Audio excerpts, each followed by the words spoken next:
Hey everybody, today I wanted to record a video to show a fun little project I've been doing. I had a problem that if you've got it, I want to show you a potential solution that may help you out here. So I bought these EletroNumeric race clocks, great little clocks, pretty much the industry standard for race clocks, very well built, good quality stuff here. So you just flip it on and then it comes by default into the mode where you just simply type in the number, like say 5 minutes. So a lot of race timers will come over here, start the clock, and then whenever their software shows exactly 5 minutes, they hit the up arrow, and it just starts counting up from there. And so that can be a little bit of a headache if you're running behind or things get kind of crazy, whatever, for some reason, or if you find, well, crap, I'm just a half a second off or whatever. A lot of timers won't even worry about that because the official race time is on the software. But still, you want to get the if you got photos and camcorders recording everything, you want to get it in sync. And so the nice thing with these clocks is that it does interface with my software. You can buy a display port, a display cable that goes right into there.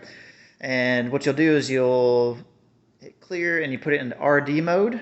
So right there. And in RD mode, if you buy a clock from us, now by the way, we can match any price if they're doing a special. If you buy it from us, it's going to be the same price as you would buy it from them.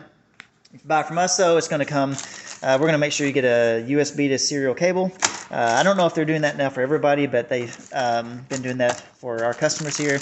And then you'll get a display cable. And this is optional, but if you want the software to control the clock, you're going to want these items. So this model here, this is the 1207-6XL. Any of the XL series of their clocks will work with the software. So the problem I had, though, is I have a ton of these tripods. Over the years, I've been using in the past, been using these LED TVs. And I've got more, I've got a lot of timers out there, and they got, TVs at their houses too. But over the years, especially if they didn't pay for them, right? If they're going out there, they're not as careful with them. And these TVs, LED TVs, are not, we time nearly 100 races a year, and we will break 1 or 2 TVs a year, it seems like. Either the wind blew it over because they didn't spread the legs of the tripod wide enough or something. And so over the years, I've accumulated extra tripods. And so I didn't want to buy one of their tripods if I didn't have to. So I was going to try to come up with a solution to where I can use my existing tripods with their clock. And so I was going to show you that solution here in case you're in the same boat. If you don't have a tripod at all, well, then just buy one from them. I think it's like $280, $290 with everything. But I'm going to show you this solution because you may decide to get this tripod. And the reason why you might, let me tell you the one other reason why I wanted to use these tripods. So these, you can easily twist this handle here and then extend this neck however high you want to go. I mean, it'll go up pretty high. And the reason why that's important is because we timed a triathlon, a junior national qualifying event actually near Pittsburgh. One of my users was already obligated for an event he was hosting. And so he asked if we can come up and do it. Very honored to be able to do that. Everything went flawless. It was great, fun event. But it was the city's first year to host that event, and they had I guess USAT had, I guess they have officials at all these, but the head official was walking around looking for anything that was like violation of rules or whatever. And the only thing he was wanting to write the race up about was how high the clock was. I guess there's a certain height that it must be at.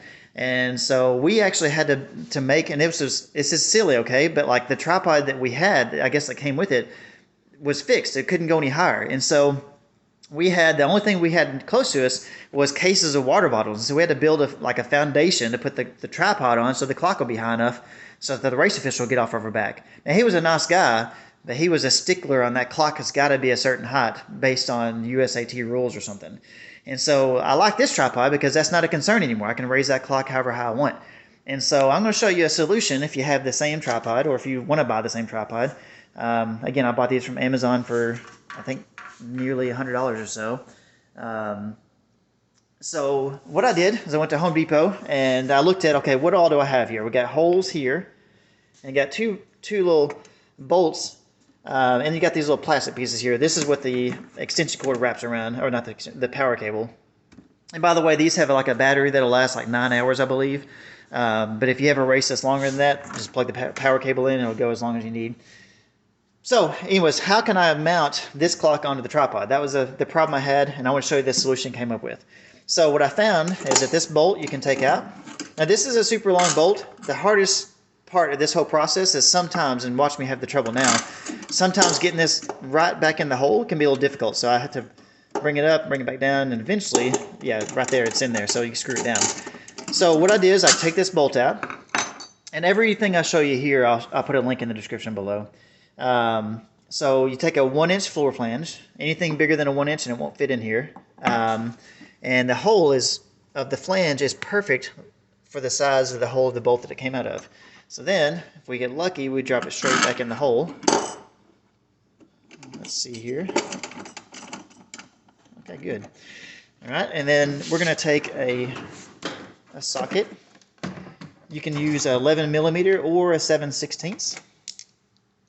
Take an extension, and we'll see if I can do this one-handed. I've got 2 more of these clocks to put together, so, or these mounting things here. All right. I don't think that's really locked in, so let's see here. Okay, now you don't want to over-tighten, you don't want to strip something on the inside, but you do want to get it to where this flange is not moving. Yeah, that's not going anywhere.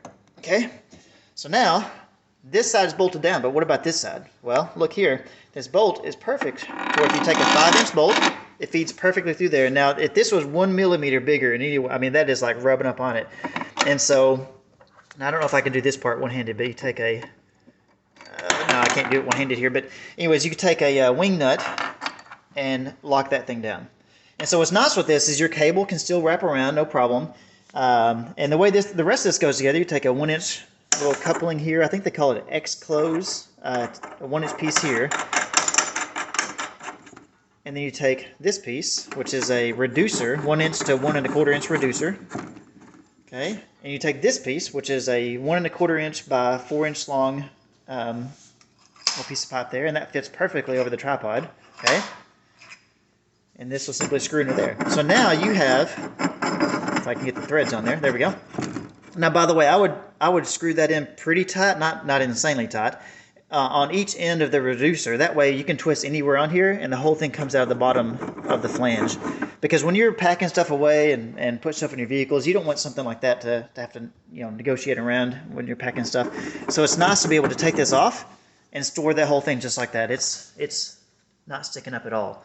And so this right here produces a super solid way to mount the clock onto an existing tripod. And again, the total cost is $30 or less.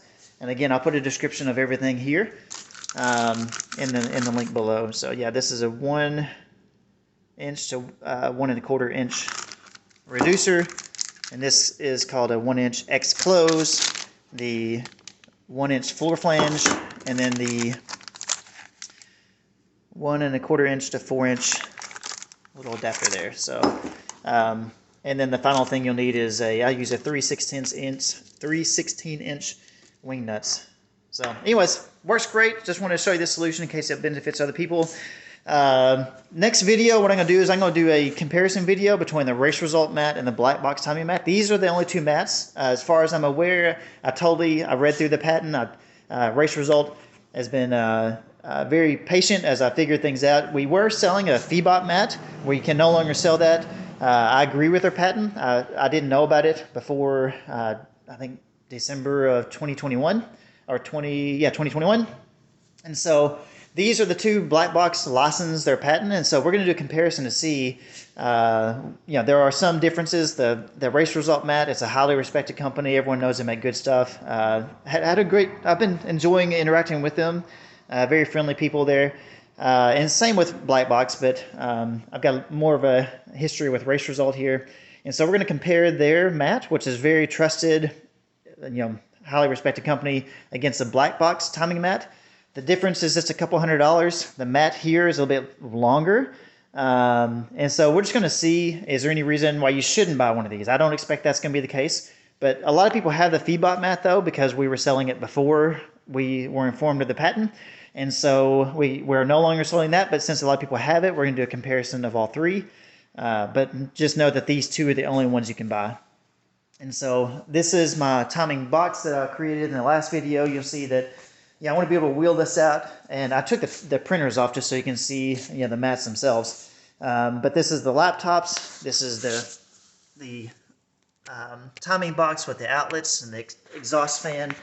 You got the antenna inlet ports there, and then the power in, and also another power right back out on this side. So we're going to set this up where everything is using the exact same equipment, compare the antennas, and that way if you're trying to decide between one or the other, my goal is not to try to sway you. I just want to show you the pros and cons. Now, if we find that one performs way worse, I'll just have to show you, oh yeah, I'm having trouble.